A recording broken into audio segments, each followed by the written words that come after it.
Eu quero convidá-los a abrirem suas Bíblias em Hebreus, capítulo 3.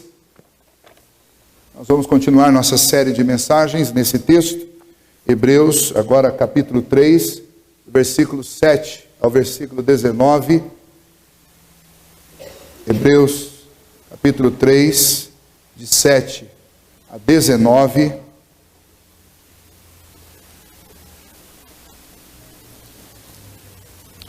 Eu farei essa leitura, eu gostaria que vocês apenas acompanhassem e mantivessem sua Bíblia aberta para que a gente possa aproveitar bem este texto nesta noite, com o tempo ainda que nós temos. Hebreus 3, de 7 a 19. Assim, pois, como diz o Espírito Santo, hoje, se ouvirdes a sua voz, não endureçais o vosso coração, como foi na provação, no dia da tentação no deserto, onde os vossos pais me tentaram, pondo-me à prova, e viram as minhas obras por 40 anos. Por isso me indignei contra essa geração e disse: estes sempre erram no coração. Eles também não conheceram os meus caminhos. Assim jurei na minha ira, não entrarão no meu descanso. Tende cuidado, irmãos, jamais aconteça haver em qualquer de vós perverso coração de incredulidade, que vos afaste do Deus vivo.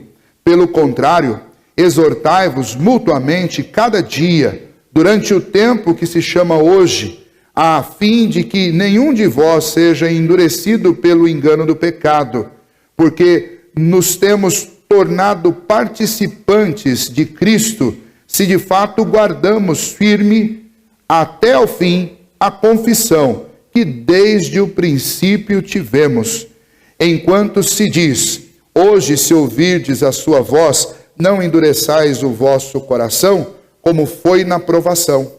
Ora, quais os que, tendo ouvido, se rebelaram? Não foram, de fato, todos os que saíram do Egito por intermédio de Moisés? E contra quem se indignou por 40 anos? Não foi contra os que pecaram, cujos cadáveres caíram no deserto? E contra quem jurou que não entrariam no seu descanso, senão contra os que foram desobedientes? Vemos, pois, que não puderam entrar por causa da incredulidade. Muito bem, nós estamos já há algumas semanas estudando esta carta que foi escrita aos cristãos hebreus, aos cristãos que eram oriundos do judaísmo. E o assunto desta noite fica bem claro. Se você observar quantas vezes a palavra incredulidade é repetida do versículo 7 até o versículo 19, fica fácil de perceber qual é o assunto desta porção da Bíblia que nós lemos. O assunto é a incredulidade. E isso tem tudo a ver com o contexto que nós estamos estudando. A carta foi escrita por um autor que nós não sabemos quem é, apenas sabemos que era um grande pregador, alguém que tinha grande proeminência no falar naquela época, e ele escreve esta mensagem a cristãos judeus, cristãos que eram do judaísmo e foram convertidos ao cristianismo pela mensagem da pregação dos apóstolos, a mensagem do evangelho, mas agora, por causa dos seus patrícios, por causa dos seus companheiros do judaísmo, sejam parentes ou não, eles estavam sendo pressionados a voltar ao judaísmo. Esta carta toda é usada como uma apologia ao cristianismo e o assunto principal é a superioridade de Cristo. Cristo é superior na revelação que foi recebida através dele, é superior quanto às revelações do Antigo Testamento, é revelação no que tange a profecia que ele apresenta. O profeta maior era Moisés, mas agora veio aquele que é superior a Moisés. É superior quanto ao sistema sacrificial. O líder máximo desse sistema, quem representa esse sistema em todo o Antigo Testamento era Arão. Mas agora veio aquele que não só é o sacerdote, mas ele mesmo é o sacrifício. E então a função desta carta é mostrar que o Evangelho apresenta não uma religião superior, mas apresenta aquilo que sempre foi mostrado desde o Antigo Testamento, aquele para quem toda a mensagem do Antigo Testamento apontava, Cristo. E que a verdadeira religião é exatamente estar em Cristo. E então, quando estes cristãos saíram do judaísmo, eles trocaram algo inferior por algo superior. E agora, quando eles estavam sendo tensionados a abandonar o cristianismo e voltar à prática do judaísmo, eles estavam sendo tensionados, tentados a abandonar algo superior por algo inferior. Algo que sozinho, por si só, não poderia produzir os resultados que eles obtiveram graciosamente por Cristo Jesus nesta fé que eles abraçaram do cristianismo. E então, em todos estes textos que nós lemos até aqui, no final do capítulo 3, a mensagem é sempre essa: cuidado, não olhem para trás, não voltem ao que vocês estavam vivendo anteriormente. Especialmente o início do capítulo 3 fala que Cristo é superior a Moisés e vai mostrar algo interessante. Da mesma maneira que aqueles que não ouviram a mensagem de Moisés no Antigo Testamento foram disciplinados, imagine agora aqueles que não ouvem a mensagem de Cristo, que é superior a Moisés. Aquele Moisés que recebeu leis por intermédio de anjos, o povo que não obedeceu foi duramente disciplinado. Imagine agora que o próprio Filho de Deus falou àqueles que desobedecerem, quão grande e quão terrível será a disciplina que virá sobre eles. E tudo isso o autor tenciona conduzi-los para que eles permaneçam no cristianismo. Os nossos dias são dias também de grandes tentações e grandes seduções do mundo. Nós passamos por isso o tempo inteiro. Diferente daquelas tentativas de dissuasão da fé do primeiro século, que eram inclusive tentativas violentas, estes cristãos judeus, eles eram arrebatados de suas famílias, eles perdiam seus bens, eles eram torturados, muitos deles morreram, alguns se tornaram mártires porque não abandonaram a fé, mas outros abandonaram e apostataram-se daquela fé que eles tinham recebido. Nos nossos dias, as perseguições e as tentativas de nos dissuadir da fé cristã, elas são extremamente sutis. Elas são sorrateiras, elas penetram na nossa vida através de ideologias. Algum tempo atrás eu falei um pouquinho sobre esta palavra ideologia. Ideologia é a versão mais nova ou a versão mais atual. E de atual não tem nada, na realidade é uma versão de idolatria que já existe há muito tempo. Quando uma pessoa está abraçando uma ideologia, na realidade ela está abraçando um ídolo. Porque ela está abraçando alguma coisa que ela acredita que trará algo melhor para a vida dela. Nós acabamos de cantar com os nossos jovens aqui, o que tenho a não ser? Então somente o Senhor. Este é o nosso grande e definitivo tesouro. E então as tentativas de nos dissuadir da fé cristã, elas continuam existindo até hoje. Elas vêm através de uma ideologia, vêm através da opinião de um familiar, vêm através de um grupo de amigos que tenta tirar você deste caminho, vêm através da fala de um professor na faculdade que deveria te ensinar a matéria que realmente diz respeito a ele e não sobre fé. Mas as pessoas são tentadas em todos os cantos, em todos os aspectos, a abandonar a fé em Cristo Jesus.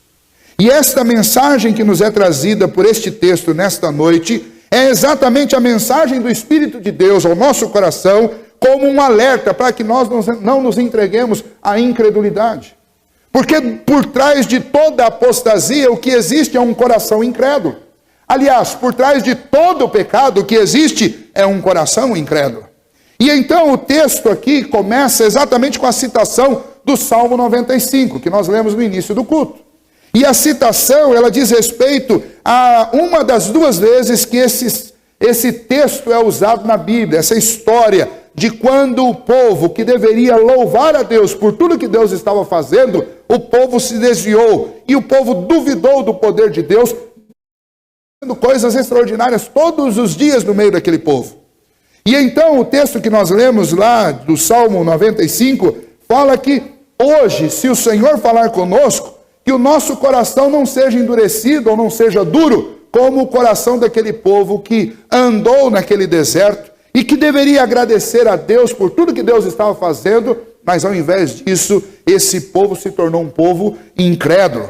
É uma história muito conhecida, era conhecida para os judeus, por isso o autor está usando essa história, e é conhecida nossa também hoje. Até os filmes já contaram, até Hollywood já contou sobre essa história da peregrinação dos hebreus, 40 anos no deserto, do Egito para a terra de Canaã. Normalmente, quando este texto é usado, especialmente o do Salmo 95, que foi citado aqui, o assunto em questão é dureza de coração, é incredulidade. E então, o que esse texto nos mostra é que Deus foi gracioso, extremamente gracioso. Ele libertou o povo através de Moisés, os fez passar pelo Mar Vermelho, abriu este mar para que eles passassem a pé enxuto. Depois o próprio Senhor fez com que o exército dos egípcios fosse destruído com o fechamento das águas. Mas não só isso, Deus conduziu aquele povo até o Monte Sinai, onde Deus entregou, através de Moisés, leis para guardar este povo, leis para demonstrar o cuidado que este povo deveria ter, leis civis, leis morais, leis cerimoniais. Deus entregou isso para o povo. Mas não só isso, Deus mostrou o seu poder se manifestando no alto do Monte Sinai, com fogo, com trovões, com sonidos, com barulho, para que aquele povo soubesse: nós não estamos seguindo uma ideia, nós não estamos seguindo uma lenda, uma fábula, mas nós estamos seguindo e sendo dirigidos por um Deus poderoso. Deus colocava sombra, uma nuvem para cobri-los no deserto, para que o sol não os queimasse. Deus colocava uma coluna de fogo durante a noite para que o frio não os congelasse. E ainda assim esse povo manteve um coração endurecido. Deus os levou para uma terra prometida, que lhes foi prometida como uma terra que manava leite e mel. E de fato, quando os espias foram olhar esta terra, eles trouxeram cachos de uvas que precisavam de mais de um homem para carregar. É nesta terra que o Senhor fez este povo habitar. Mas ainda assim este povo era um povo idólatra, era um povo murmurador, mas principalmente era um povo incrédulo, porque todas essas coisas que Deus fez não foi o suficiente para convencê-los. Diariamente Deus cuidava deles mandando comida que caía do céu, literalmente. Maná vindo do céu. Deus fez água brotar de rocha. Deus fez curas através do simples olhar para a imagem de uma serpente numa estaca. Deus fez isso no meio daquele povo. Deus fez com que o chão se abrisse lá em Datã. Deus mandava codornizes do céu quando o povo enjoou de comer maná. E este povo continuava com o coração duro, e eles não criam em Deus. O povo murmurou contra Deus, o povo reclamou contra Deus, o povo provocou a ira de Deus. Ao ponto que o próprio Deus chega para Moisés e diz para Moisés: eu não vou com o povo, porque se eu for, eu vou destruir esse povo. Mas a ira de Deus contra a desobediência e a incredulidade deles chegou a tal ponto que Deus disse: vocês não vão entrar no meu descanso. E esta palavra tem um duplo cumprimento, porque descanso para eles, que eram escravos há 300 anos no Egito, era entrar na terra de Canaã. E a história nos conta que realmente aquela geração inteira que saiu, com exceção de Josué e Calebe, todos os demais morreram no deserto. Quem entrou na terra de Canaã foram os seus filhos, porque a geração que, apesar de Deus fazer todas essas coisas, permanecia com um coração endurecido, esta geração não entrou. A Bíblia usa essa história em dois lugares específicos, no Salmo 95 e em 1 Coríntios capítulo 10, depois você pode ver. Nestes dois lugares, o texto é usado como um alerta para o povo de Deus, para que este povo não se entregue à incredulidade. E aqui em Hebreus, o autor está fazendo a mesma coisa. Aqueles cristãos que estavam sendo tentados a voltar para o judaísmo, portanto, praticarem incredulidade em relação a Cristo Jesus, eles são orientados e alertados com essa história. E nesta noite, essa história tem a mesma função para conosco. A função é nos orientar e nos alertar a respeito deste mal. Este mal que tem levado homens desde o início a se voltarem contra Deus, a abandonarem ao Senhor, a provarem a Deus, a atentarem contra a fidelidade de Deus. E este mal tem um nome, o nome dele é incredulidade. E então o texto nos oferece pelo menos 3 alertas que nós devemos nesta noite, tomar consciência deles. O primeiro está aí a partir do versículo 7 até o versículo 11, e o alerta do Senhor para as nossas vidas, o alerta deste pregador aos hebreus, que serve para nós também, é: cuidado para que o seu coração não seja endurecido.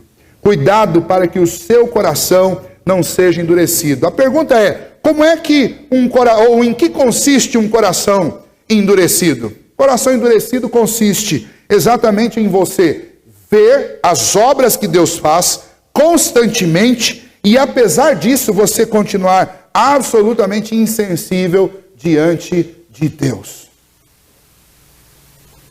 Isso acontece? Acontece. Vejam só, a mania das pessoas, e sempre foi assim, é achar um culpado, até mesmo para a sua incredulidade. E então, uma vez, Jesus estava pregando uma cidade chamada Cafarnaum, e essa cidade não se arrependia. E próximo dela tinha outras duas cidades, chamadas Corazim e Betsaida. E Jesus pregava e fazia muitos milagres nessas cidades. Os evangelistas dão ênfase ao ministério de Jesus nesses lugares, especialmente Mateus, Lucas e Marcos falam muito do ministério de Jesus nessa região, que é a região mais ao norte. E então, nesta região, o Senhor Jesus fez milagres extraordinários. E apesar disso, aquele lugar as pessoas permaneciam duras e elas não se arrependiam. Ao ponto que o próprio Senhor Jesus diz que se em Sodoma e Gomorra fossem feitos os milagres que foram feitos lá, Sodoma e Gomorra existiria até os dias do Senhor Jesus. Imagine qual a dureza do coração desse povo. Tem muita gente hoje que critica a igreja e diz: o que falta na igreja é milagre. O que falta na igreja é isso, o que falta na igreja é aquilo. Se existisse uma máquina do tempo e nós pudéssemos mandar este indivíduo reclamão, de coração duro, lá para os dias de Jesus, você poderia colocá-lo na comitiva de Jesus e deixá-lo lá por 1 ano. Quando ele voltasse, sabe o que ele diria? Ele diria assim: não é bem o que o evangelho está contando, aquilo ali era uma verdadeira panela. Quando a coisa ia acontecer importante mesmo, era só com Pedro, Tiago e João. A gente ficava lá de fora. Eles não ligaram muito para mim. Eu vi o que Jesus fez, mas olha, não é bem assim. Porque o problema não é o quanto você vê, o problema não é o quanto Deus faz, o problema é o quanto o seu coração está endurecido. O problema não é o quanto de barulho existe no culto, ou quantos cânticos tem, ou quanto tempo o pastor prega. O problema é o quanto o meu coração está duro. Porque aquele povo viu o mar ser aberto. E isso mudou o endurecimento do coração deles? Nada, muito pelo contrário. Aquele povo se alimentava porque Deus fazia comida cair do céu todos os dias. E eles acreditavam em Deus? Não, eles murmuravam contra Deus, eles reclamavam contra Deus. E eles chegavam ao ponto de dizer: melhor seria se nós tivéssemos ficado lá no Egito. Lá a gente tinha casa, lá a gente tinha comida, tinha bebida, era escravo, mas tinha tudo isso.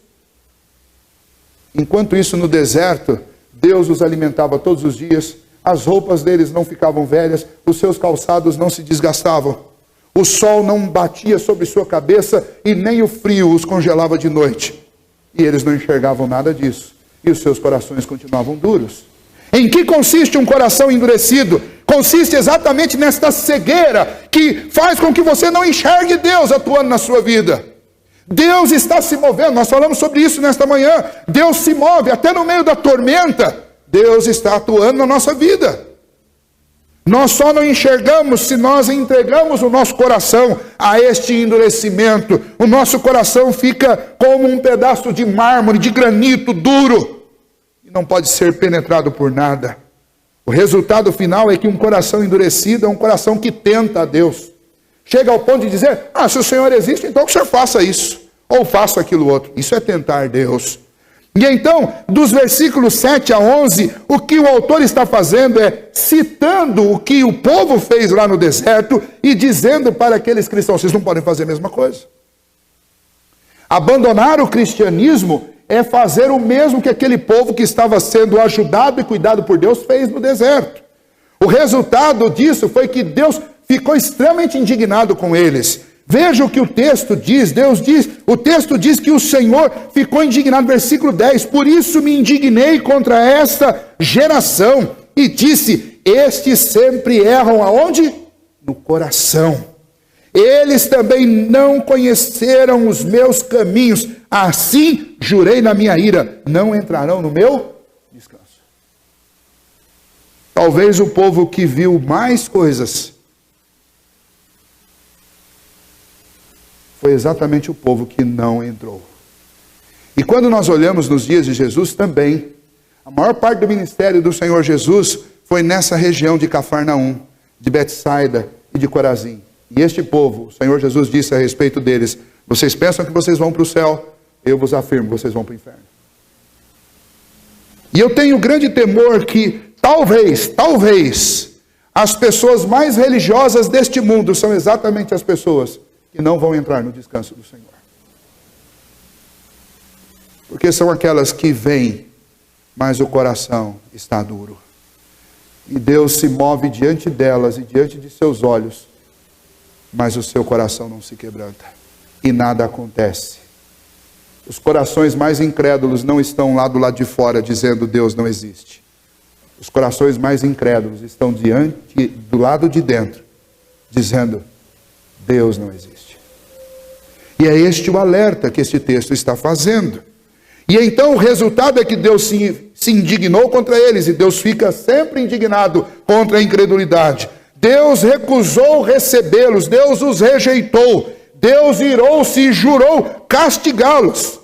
E então o argumento do autor, do pregador aos hebreus, o argumento é esse: se Deus fez com eles, Deus vai fazer com qualquer outro que fique diante de Deus incrédulo de tudo que ele fez. Agora pense bem, lá era pão vindo do céu, lá era água saindo de rocha, lá era o mar se abrindo. Aqui foi o próprio Filho de Deus que veio e falou.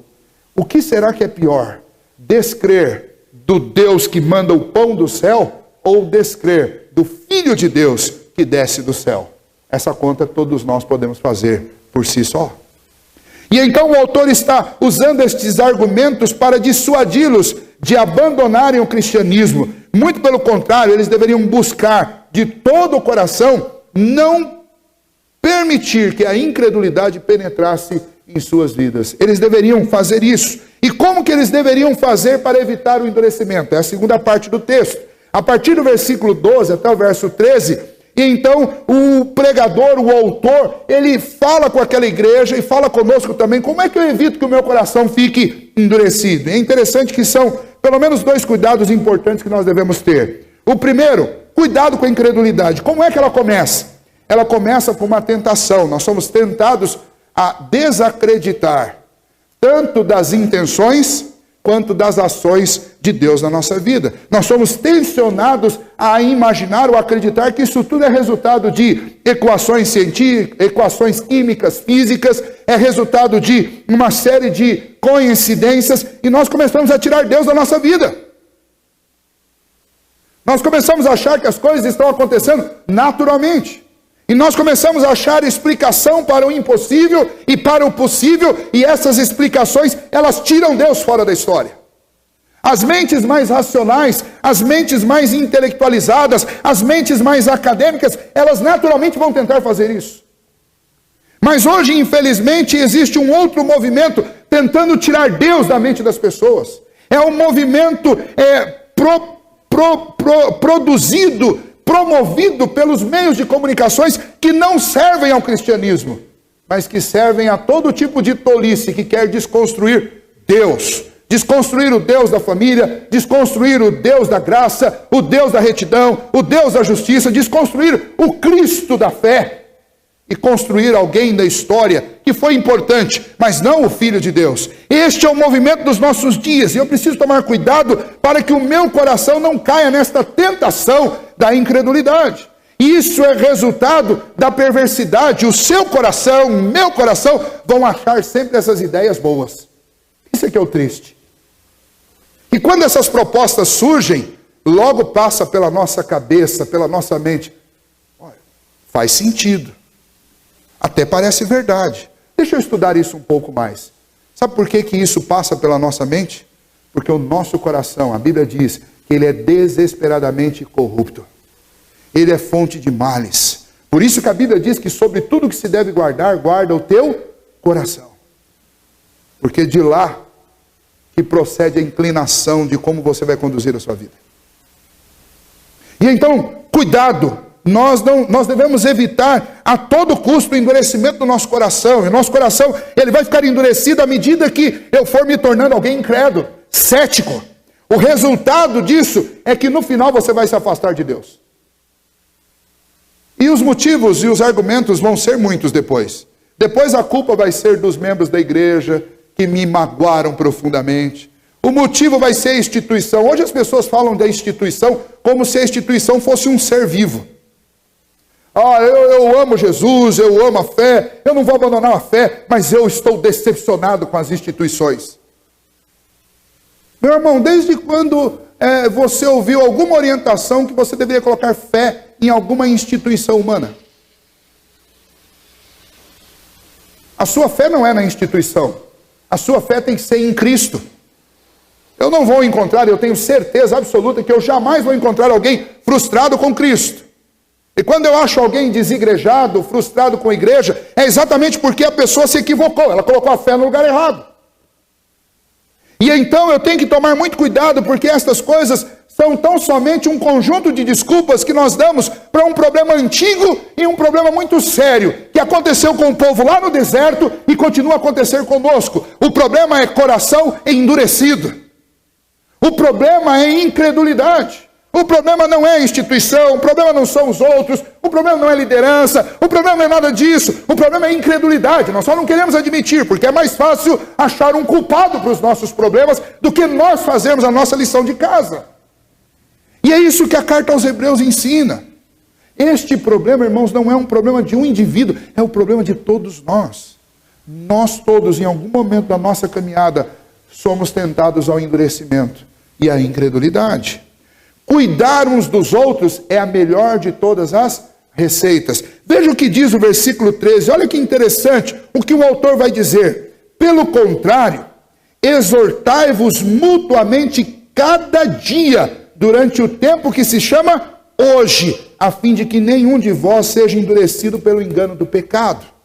O que engana o meu coração? Pecado, natureza pecaminosa.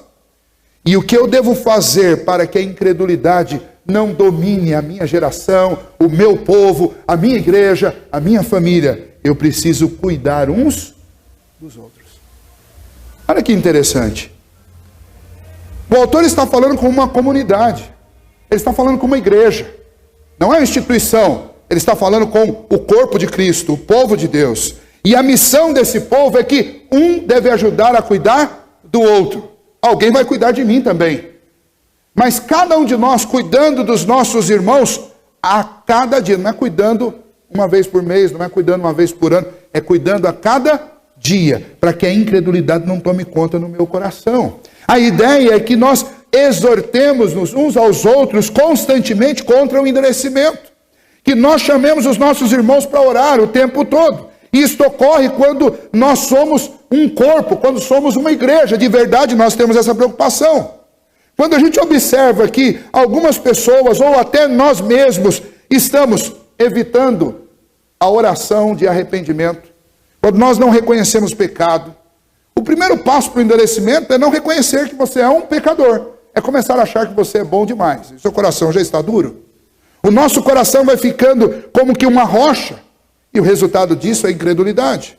E isso é facilmente perceptível quando nós temos vida em comunidade. Quando você começa a conviver com as pessoas, você começa a perceber mudanças no comportamento, mudanças no semblante. O próprio Senhor, quando estava tratando de Caim, lá no capítulo 4, o que Deus disse lá, o que Moisés escreve, que Deus perguntou para Caim?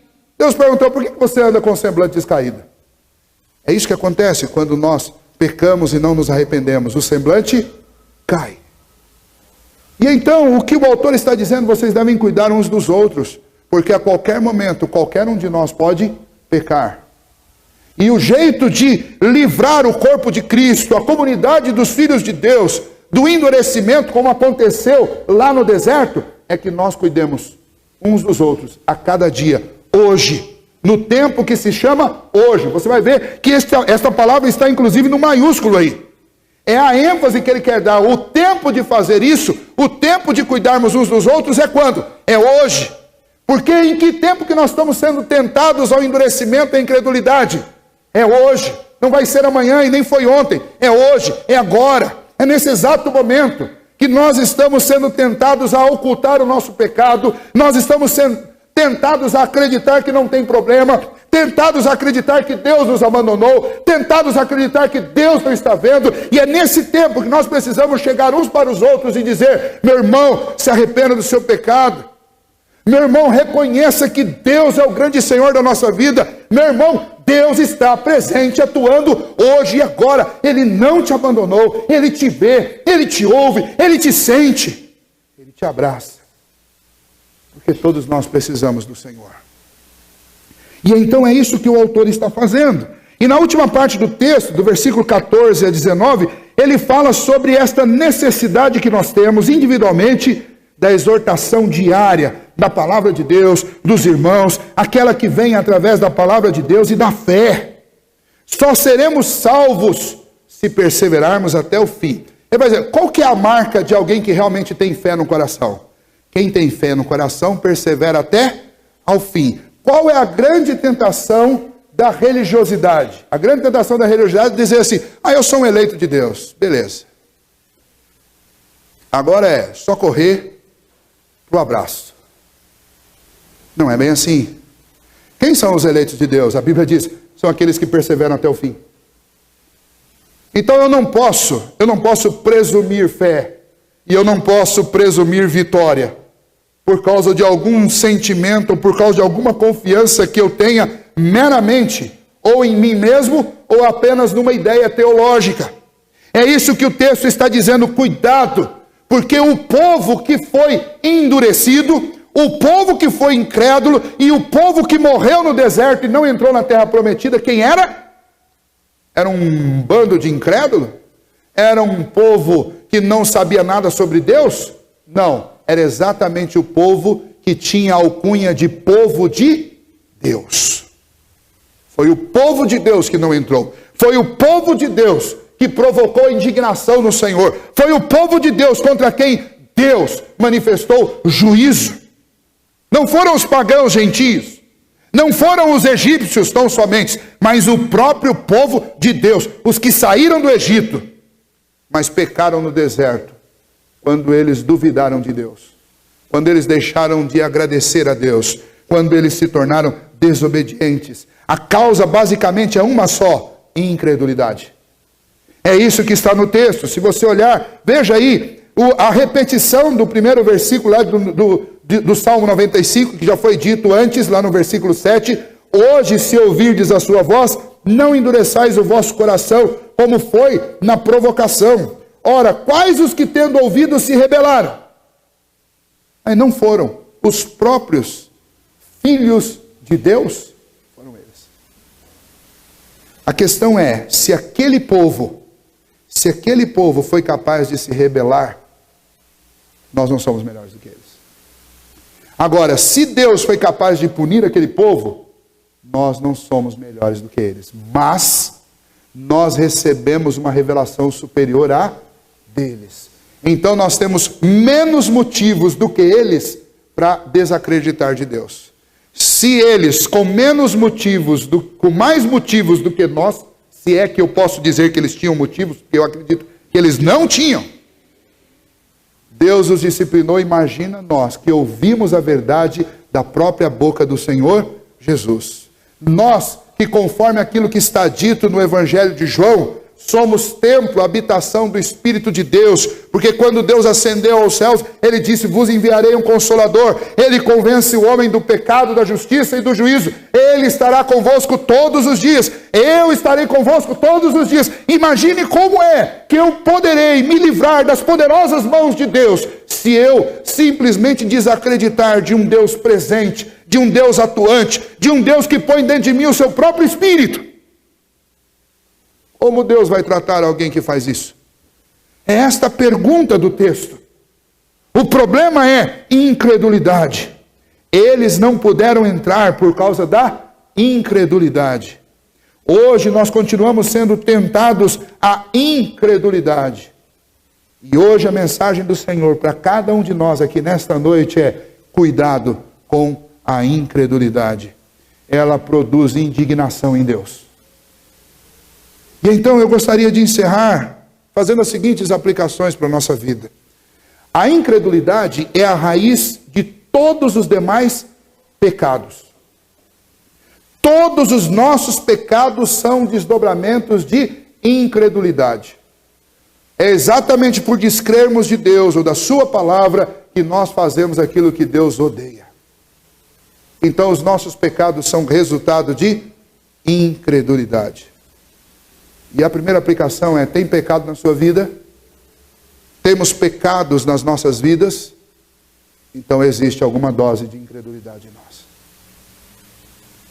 Então esta mensagem é para cada um de nós, a começar por mim. Existe pecado em nós? Então existe incredulidade em nós.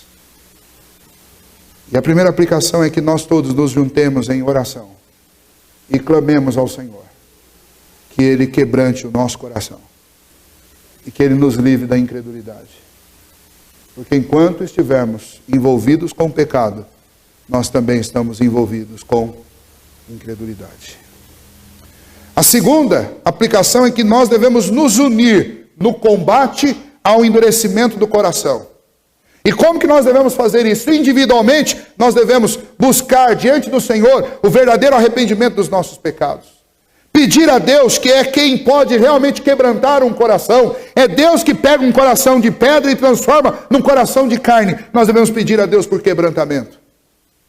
Não só que Deus produza um genuíno arrependimento no nosso coração, mas que Ele produza também quebrantamento. Nós devemos diante do Senhor pedir que Deus nos ajude a nos humilharmos diante da sua poderosa mão. Porque a arrogância, a presunção, a prepotência e o orgulho são marcas fortíssimas de incredulidade. Porque quando cremos num Deus poderoso, nós não temos coragem de levantar a cabeça e dizer qualquer coisa que fira a vontade, o querer e o coração deste Deus todo-poderoso. Que Deus nos ajude no arrependimento, no quebrantamento, na humilhação. Que Deus nos ajude a buscar o perdão, tanto dele, quanto também uns dos outros, quando as nossas ofensas não forem contra Deus tão somente, mas forem também contra o nosso irmão. Infelizmente, quando nós chegamos num momento muito tardio da vida, quando uma enfermidade nos pega, ou quando uma calamidade acontece, parece que nós ficamos mais dispostos a pedir perdão. Por que tem que ser assim? Talvez é exatamente porque nesses momentos nós lançamos a nossa confiança inteira em Deus. E isso é um verdadeiro ataque à incredulidade. E quando a incredulidade vai embora, a gente quer perdoar e quer ser perdoado. Que Deus nos ajude a pedir perdão a Ele e uns aos outros. Mas que Deus nos ajude também a cuidar uns dos outros em amor. Porque nós somos uma família. E se um de nós cai, todo o corpo sente. Então o problema da incredulidade não é do fulano ou do ciclano. O problema da incredulidade é um problema nosso. Então nós devemos a cada dia exortarmos uns aos outros, corrigindo, exortando e também sendo exortado mutuamente, admoestando em amor uns aos outros, para que nós perseveremos na fé.